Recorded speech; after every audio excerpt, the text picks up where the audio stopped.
1차 방정식의 첫 번째, 1차 방정식에 관한 개념 첫 번째입니다. 등식이 무엇인지 알아보죠. 등호를 사용해서 두 수 또는 식이 같음을 나타낸 식, 이것을 등식이다 이렇게 얘기를 해요. 이 등자는 같을 등이죠. 한문으로 이렇게 씁니다.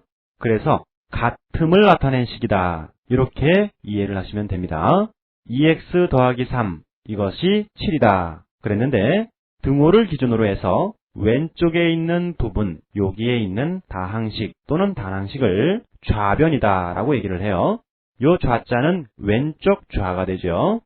그리고 등호를 기준으로 해서 오른쪽에 있는 다항식 또는 단항식을 우변이다 라고 얘기를 해요.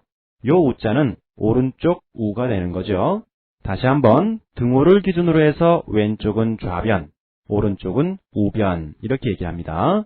그리고 양변은 좌변과 우변을 통틀어서 말하죠. 이 양자가 둘양자입니다. 두 번째, 등식의 종류. 등식은 항등식과 방정식 두 개로 나눌 수가 있어요. 항등식이 뭐냐면 항상 성립하는 등식이다 라는 얘기예요. 다시 얘기하면 등식 중에 포함된 문자의 값에 관계없이 항상 참이되는 등식이죠. 예를 들어서 0 곱하기 x는 0이다. 그러면 이 x에 어떠한 숫자를 대입한다 하더라도 이 식은 항상 성립하죠. 그러면 이것은 항등식이 되는 겁니다. 또 두 번째, 2x 빼기 x는 x다 라고 했을 때, 자, 좌변에 2x 빼기 x, 이거 계산하면 x가 되죠. 그러면 좌변과 우변이 같아졌죠. x는 x, x에 어떠한 값을 대입한다 하더라도 이 등식은 항상 성립하죠. 이러한 것을 항등식이다 이렇게 얘기를 해요. 자, 문자가 없는 경우 100 빼기 1은 99다. 좌변을 계산하면 99죠. 그러면 이것은 항상 등식이 성립하죠. 이러한 것도 항등식이다 라고 얘기를 합니다. 두 번째, 방정식이 따르어요. 등식 중에 포함된 문자의 값에 따라서 어떨 때는 참이 되기도 하고 어떨 때는 등식이 성립하지 않는 거짓이 되기도 한다. 그러한 등식을 우리는 방정식 이렇게 얘기합니다. 그리고 그 문자를 미지수라고 하고 방정식을 참이 되게 하는 미지수의 값을 그 방정식의 해 또는 근 이렇게 얘기를 합니다. 방정식의 해를 구하는 것을 우리는 방정식을 푼다 이렇게 얘기를 해요. 여기 미지수는 아닐 미자의 알지 그리고 숫자 수 해서 알 수 없는 수라는 뜻입니다. 알 수 없는 수는 미지수. 한문이라 좀 어렵죠. 자, 예를 한번 들어서 설명을 할게요. 2x 빼기 5는 3이다. 이 식을 성립하게 하는 x의 값, 이것을 구할 때 이것을 방정식을 푼다 라고 얘기를 해요. 그러면 좌변에 2x 빼기 5, 우변에 3이 있는데 양변에 5를 더해줘도 등식은 성립하겠죠. 그래서 좌변은 2x가 되고 우변은 3 더하기 5 해서 8이 되겠죠. 그 다음 양변을 2로 나눠줘도 여기 등호는 성립합니다. 그래서 양변을 2로 나누면 x는 4 이렇게 되겠죠.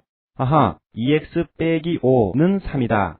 요 방정식을 만족시키는 x의 값은 4다 라는 거죠. 그러면 x자리에 4를 대입해보면 아하, 이 방정식이 성립하죠. 이때 x를 미지수라고 하고 이 방정식을 참이 되게 하는 x의 값, 즉 4가 이 방정식의 해가 되는 거예요. 이제 예제를 풀어보면서 이 방정식에 관한 것들을 계속해서 연습해 봅시다.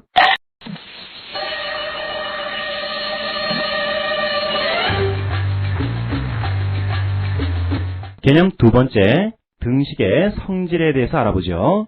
첫 번째, 등식의 양변에 같은 수를 더하여도 등식은 항상 성립합니다. 즉 A는 B다 라고 하는 등식이 있으면 양변에 C를 더해줘 보세요. 그러면 A 더하기 C는 B 더하기 C다. 자, 여기 서로 색깔이 다른 박스가 있습니다. 여기에 더하기 3 시켜라. 그러면 왼쪽은 4개의 상자, 오른쪽도 4개의 상자가 되겠죠. 등호는 변하지 않죠. 예를 들어 설명하면 x가 1이면 x 더하기 3은 1 더하기 3. 이것은 성립합니다. 두 번째, 등식의 양변에 같은 수를 빼도 등식은 성립한다. 그래요. a가 b이면 양변에 c를 빼서 A 빼기 C는 B 빼기 C다 라고 했을 때도 등호는 변하지 않고 성립하죠. 여기 색깔과 모양이 다른 박스들이 있어요. 모두 5개씩 쌓아놓고 빼기 3을 해봐라 그랬어요. 3개씩 빠진다 하더라도 그 높이가 똑같죠. 등호는 변하지 않습니다. 즉 등식에서 양변에 같은 수를 빼줘도 항상 성립한다. 예를 들면 x가 1이면 x 빼기 5는 1 빼기 5. 이거 성립하겠죠. 그래서 양변에 같은 수를 빼줘도 등호는 변하지 않습니다. 세 번째, 등식의 양변에 같은 수를 곱하여도 등식은 성립한다. a가 b이면 a 곱하기 c는 b 곱하기 c다. 여기 토끼 2마리와 강아지 2마리가 있어요. 마리수로 보았을 때 같다라고 하고 곱하기 2를 양변에 해줍시다. 그러면 토끼는 4마리가 되고 강아지도 4마리가 되죠. 즉 양변에 같은 수를 곱해도 등호는 변하지 않습니다. 예를 들어 x가 1이면 x 곱하기 3은 1 곱하기 3. 즉 같은 수를 곱해도 등호는 변하지 않습니다. 네 번째, 등식의 양변을 0이 아닌 같은 수로 나누어도 등식은 성립한다. 즉 a는 b이다 라고 하는 등식이 있으면 c분의 a는 c분의 b, 이 등식도 성립합니다. 단 c는 0이 되면은 안 됩니다. 이거 주의하세요. 왜냐고요? 분모에 0이 올 수 있다 그랬어요? 아니죠. 분모에는 0이 올 수 없습니다. 즉 0으로 나눌 수가 없어요. 여기 초코 케이크와 생크림 케이크 있는데 요거 나누기 2를 해봐라. 그러면 서로 반쪽씩만 남겠죠. 등식은 항상 성립합니다. 자, 숫자 가지고 예를 들어보면 x가 1이면 7분의 x는 7분의 1. 이거 성립하겠죠? 등호는 변하지 않습니다. 여기 있는 4가지의 성질을 모두 종합하면 a는 b이다 라고 하는 등식이 있으면 양변에 더하기, 빼기, 곱하기, 나누기 이렇게 해도 등호는 변하지 않습니다.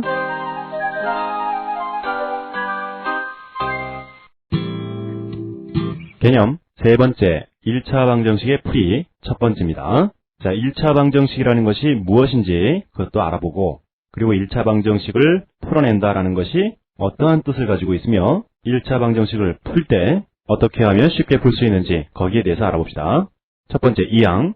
이 이자는 이사할 때의 그 이자입니다. 그래서 옮겨간다라는 뜻을 가지고 있죠. 등식의 한쪽에 있는 항을 부호를 바꾸어 다른 쪽으로 옮기는 것이다.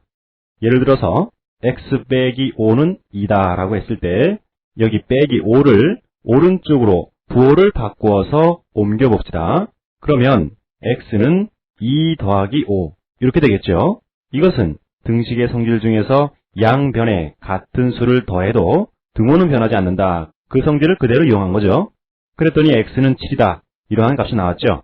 자, 이렇게 등식의 좌변에서 우변으로 또는 우변에서 좌변으로 부호를 바꾸어 옮기는 것을 이항한다. 이렇게 얘기를 합니다. 두 번째, 1차 방정식. 방정식의 모든 항을 좌변으로 이항하여 동류항을 정리하였을 때 좌변이 x의 1차식이 되는 방정식, 이것을 1차 방정식이라 해요. 예를 들어서 x 더하기 2는 2x 빼기 1이다 라고 했을 때 여기 좌변에 더하기 2를 우변으로 이항해보죠. 그땐 부호를 바꿔야죠. 그렇게 되면 x는 2x 빼기 1에 빼기 2가 되겠죠. 자, 여기 상수항끼리 계산을 하고 나면 x는 2x 빼기 3 이렇게 될 테고 여기 동류항이 바로 이 x라는 문자가 들어가 있는 항이죠. 그렇다면 여기 있는 이 x를 좌변으로 옮겨봅시다. 부호를 역시 바꾸어서 x 빼기 2x는 마이너스 3이다. 이렇게 되겠죠. 이제 좌변은 x에 대한 문자를 가진 동류항들이죠. 이걸 계산하면 마이너스 x는 마이너스 3이다. 자, 이제 등식의 성질을 이용해서 양변에 마이너스 1을 곱해주면 부호가 서로 바뀌겠죠. 그러면 x는 3이다. 자, 이렇게 정리를 하고 나니까 좌변에 x에 관한 문자의 몇 차식인가요? 그렇죠. 1차식이죠. 이렇게 된다면 원래 있던 식, 즉 x 더하기 2는 2x 빼기 1이다. 바로 이것은 1차 방정식이다. 이렇게 부르는 거예요.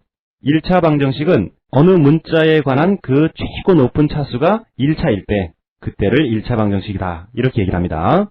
세 번째, 등식의 성질을 이용한 1차 방정식의 풀이. 등식의 성질을 이용해서 미지수가 x인 방정식을 x는 뭐뭐 숫자 이러한 꼴로 고쳐서 x의 값을 구해줍니다. 예를 들어서 x 빼기 2는 3이다. 양변에 더하기 2를 해주죠. 그래도 등호는 변하지 않는다 그랬으니까 x는 3 더하기 2. 이것은 좌변에 빼기 2가 우변으로 부호를 바꿔 이항한 것과 같죠. 이걸 계산하면 x는 5다. 그래서 x의 값을 알 수가 있죠. 두 번째, x 더하기 4는 7이다.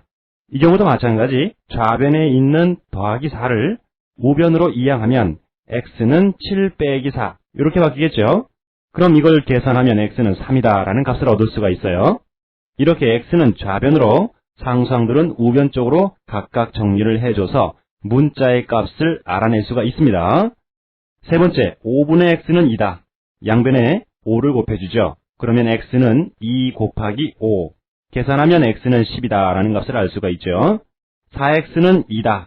양변에 4분의 1을 곱해주면 되겠죠. 그러면 좌변은 이제 x밖에 안 남죠. x는 2 곱하기 4분의 1. 계산해서 x는 2분의 1이다 라는 값을 알 수가 있어요. 자, 여기 나와 있는 4개의 식들은 모두 1차 방정식들입니다. 1차 방정식을 푼다라고 하는 것은 1차 방정식의 미지수의 문자 값을 알아낸다 라는 뜻이죠. 그건 어떻게 알아내느냐? 이항을 이용해서 구할 수가 있는 겁니다. 개념 네 번째입니다. 1차 방정식의 풀이 그 두 번째. 우리가 앞의 개념에서는 이항과 등식의 성질을 이용해서 1차 방정식을 간단히 하는 걸 배웠어요. 거기에 이어서 조금 복잡한 1차 방정식의 풀이까지 배워봅시다. 첫 번째, 이항을 이용해서 1차 방정식 풀기. 그 순서가 첫 번째, x항은 좌변으로, 상수항은 우변으로 이항한다. 두 번째, ax는 b, 이러한 꼴로 정리해서 x를 구한다. 그 다음 세 번째는 어떻게 해줘야 되겠어요? 양변을 x의 개수인 a로 나누어 해를 구한다. 그러면 예를 한번 봅시다. 3x 빼기 3은 x 더하기 5다 그랬어요. 상수항은 우변으로, x항은 좌변으로 옮기면 3x 빼기 x는 5 더하기 3. 양변을 동료항끼리 계산해서 2x는 8. 이제 양변을 x의 개수인 2로 나눠주면 x는 4다. 이렇게 간단히 1차 방정식을 풀 수가 있습니다. 두 번째, 복잡한 1차 방정식의 풀이는 어떻게 하느냐? 개수가 분수나 소수이면 양변에 알맞은 수를 곱해서 개수를 정수로 고친 다음에 이항을 이용해서 1차 방정식 푸는 걸 그대로 이용해서 풀면 돼요. 예를 들어 0.1x 빼기 0.5는 0.2x 빼기 0.4. x의 개수나 상수항들이 모두 소수 첫째 자리까지 있는 숫자들이죠. 양변에 10을 한번 곱해주세요. 분배법칙 이거 잘 이용해야죠. 양변에 10을 곱해주면 좌변은 x 빼기 5가 되고요. 우변에 곱하기 10을 해주면 2x 빼기 4가 되겠죠. 아하, 이제 상수항들은 우변으로, x에 관한 항들은 좌변으로 이항을 해서 간단히 봅시다. 그러면 x 빼기 2x는 마이너스 4 더하기 5가 되겠죠.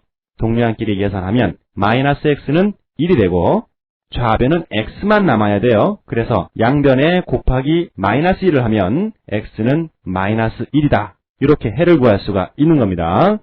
두 번째 예를 봅시다. 3분의 1x 더하기 2는 2분의 1x 더하기 1. x의 개수가 모두 분수꼴이죠. 양변에 분모의 최소 공배수인 6을 한번 곱해줍시다. 그러면 좌변은 2x 더하기 12가 될 테고 우변은 3x 더하기 6이 되겠죠.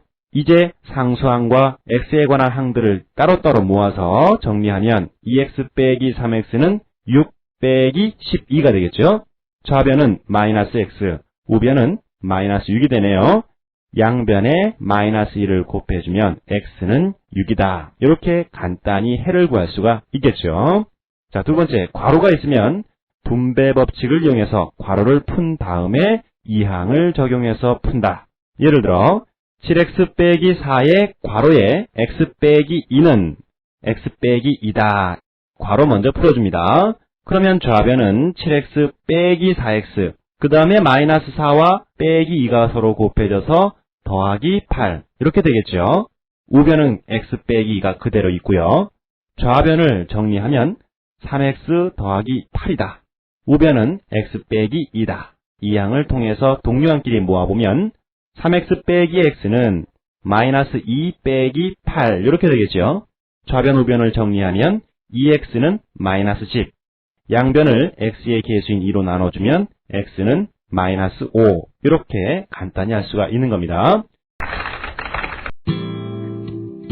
개념 5번째 1차 방정식의 풀이 그 3번째 시간입니다. 여기서는 좀 특수한 경우에 대해서 알아볼게요. 해가 특수한 1차 방정식, 그러한 경우는 해가 없는 경우와 해가 모든 숫자에 해당되는 경우 그 두 가지로 나눠볼 수가 있어요. 첫 번째, 해가 없는 경우 2항에서 동류항을 정리했더니 x 앞의 개수가 0이 돼서 0x는 0이 아닌 수, 이러한 꼴의 1차 방정식, 이러한 것들은 해가 없어요. 예를 들어서 3x 빼기 1은 2 더하기 3x다. 상수항들은 우변으로, x항들은 좌변으로 2항에서 간단히 하면 3x 빼기 3x는 2 더하기 1이다. 그렇다면 좌변은 0x는 3 이렇게 되죠. 0과 어떠한 숫자가 곱해져야 3이 나오죠? 그러한 숫자는 없죠. 즉, 이 방정식 x 자리에 숫자를 넣어서 등호가 성립하는 경우는 없다. 그래서 이 경우는 해가 없다. 이렇게 얘기를 합니다. 두 번째, 해가 모든 수인 경우 2항에서 동류항을 정리했더니 역시 x의 개수가 0이어서 0x는 0 이러한 꼴의 1차 방정식이에요. 예를 들어서 2의 괄호 x 빼기 2는 마이너스 4 더하기 2x다 그랬어요. 자, 괄호를 풀면 2x 빼기 4는 마이너스 4 더하기 2x. 자, 이제 x항들은 좌변, 상수항들은 우변으로 2항에서 정리하니까 2x 빼기 2x는 마이너스 4 더하기 4. 그랬더니 0x는 0 이러한 꼴이 나왔죠. 요 x 자리에 어떠한 숫자를 집어넣어야지 이 등호가 성립할까요? 그렇죠. 아무 숫자나 다 갖다 집어넣어도 0과 곱해지면 0이 되니까 이 x는 모든 숫자가 다 될 수가 있어요. 이러한 경우는 x의 값, 즉 해가 모든 수에 해당되는 경우입니다. 자, 다시 한번 정리하면 0x는 0이 아닌 수, 이러한 경우는 해가 없는 경우고 0x는 0, 이러한 꼴일 때는 해가 모든 수가 되는 거예요. 이거 중요하니까 잘 이해하셔야 됩니다. 자, 개념 6번째입니다. 1차 방정식의 풀이 그 4번째. 앞에 개념에서 했던 그러한 문제 유형 말고 다른 유형의 문제를 어떻게 푸는지 거기에 대해서 설명을 할게요. 첫 번째, 1차 방정식의 해를 알고 다른 미지수 값을 구하는 경우. 이 경우는 어떤 경우냐면 x는 무슨 숫자, 이건 별표가 숫자란 얘기예요. 이렇게 주어지고 나서 방정식 x에 그 값을 대입한 후에 다른 미지수에 대한 방정식으로 문제를 푼다 그래요. 예를 들어서 x 빼기 1은 12 빼기 2a다. 해가 x는 3일 때 a 값을 구하여라. 이러한 문제는 문제에 x값이 벌써 나와 있죠. 그렇다면 x자리에 3을 대입한 후에 a라고 하는 문자에 대해서 똑같은 방법으로 풀어주는 겁니다. x자리에 3을 넣어주면 3 빼기 1은 12 빼기 2a 이렇게 되겠죠. 좌변은 계산해서 2가 되고 문자가 들어가 있는 항, 즉 여긴 a가 들어가 있죠. a항은 좌변으로, 상수항들은 우변으로 똑같이 풀어주는 거예요. 그러면 2a는 12 빼기 2, 그래서 2a는 10. 이때 양변을 2로 나눠주면 a 값이 나오죠. 얼마 나와요? 5가 나오죠. 이렇게 풀어주는 겁니다. 두 번째, 두 방정식이 동치인 경우. 이 동치란 뜻이 뭐냐면 방정식 두 개가 나오는데 그 방정식 두 개의 해가 같을 때 두 방정식을 동치라고 해요. 여기 예를 한번 봐보죠. 두 방정식 ax 빼기 a는 마이너스 x 더하기 7 요거 하고 3x 빼기 9는 x 빼기 3 이것이 동치일 때 a의 값을 구하면 그랬어요. 첫 번째 방정식은 a라는 문자와 x라는 문자 두 개가 있고 두 번째 방정식은 x라고 하는 문자, 즉 미지수가 한 개밖에 없는 거죠. 그렇다면 두 번째 이 방정식 먼저 풀어주는 겁니다. 3x 빼기 x는 마이너스 3 더하기 9 좌변 우변 정리해서 2x는 6, x는 3이다. 이제 이 값이 앞에 있는 방정식의 해가 된다라는 거예요. 이것이 바로 동치의 관계죠. 그래서 앞에 있는 이 방정식의 x자리에 3을 대입해 주죠. 그러면 3a 빼기 a는 마이너스 3 더하기 7 좌변 정리하니까 2a, 우변 정리하니까 4가 되고 양변을 2로 나눠주니까 a는 2가 되죠. 아하, a 값이 2다라는 얘기예요. 아시겠죠? 동치라는 뜻은 두 개의 방정식의 해가 같을 때 동치라고 한다. 이거 알아두시고 미지수가 적은 쪽의 식을 먼저 풀어서 해를 구한 다음에 그 해를 나머지 방정식에 대입해서 다른 문자를 구해낸다. 이거 잊지 마세요.